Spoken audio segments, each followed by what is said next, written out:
નમસ્કાર દર્શક મિત્રો, @ગુજરાતમાં આપનું સ્વાગત છે। ગુજરાતના વાતાવરણમાં જાણે કે કોઈ મોટી ગડબડ થઈ ગઈ છે તેવું લાગી રહ્યું છે, કારણ કે છેલ્લા ઘણા દિવસોથી જો આપણે જોઈએ ને તો વહેલી સવારે અને રાત્રે ઠંડી લાગી રહી છે, જ્યારે બપોરે ગરમી પડી રહી છે અને આના કારણે ગુજરાતવાસીઓને ડબલ ઋતુનો માર સહન કરવાનો વારો આવ્યો છે।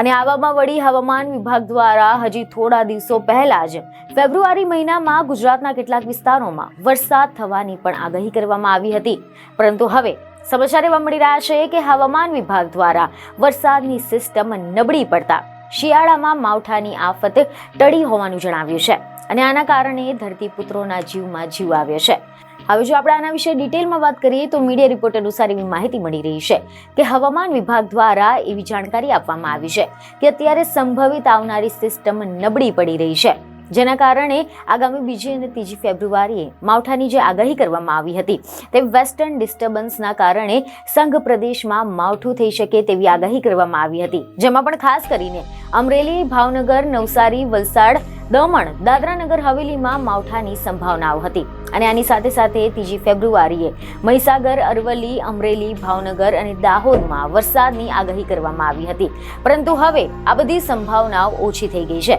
અને માવઠાનો ખતરો પણ ટળી ગયો છે। સમાચાર એવા મળી રહ્યા હતા કે થોડા દિવસો પહેલા જ હવામાન વિભાગ દ્વારા આગામી 3 ફેબ્રુઆરી બાદ ગુજરાતમાં વરસાદની આગાહી કરવામાં આવી હતી, જેમાં ઉત્તર ગુજરાત, દક્ષિણ ગુજરાત, સૌરાષ્ટ્ર અને પૂર્વ ગુજરાતના કચ્છના વિસ્તારોમાં હવામાન પલટાશે તેવી આગાહી હતી। જોકે તેના કારણે ઠંડીના પ્રમાણમાં પણ વધારો થવાની સંભાવનાઓ હતી। બીજને એક ખબર સાથે ફરી મળીશું। ધન્યવાદ।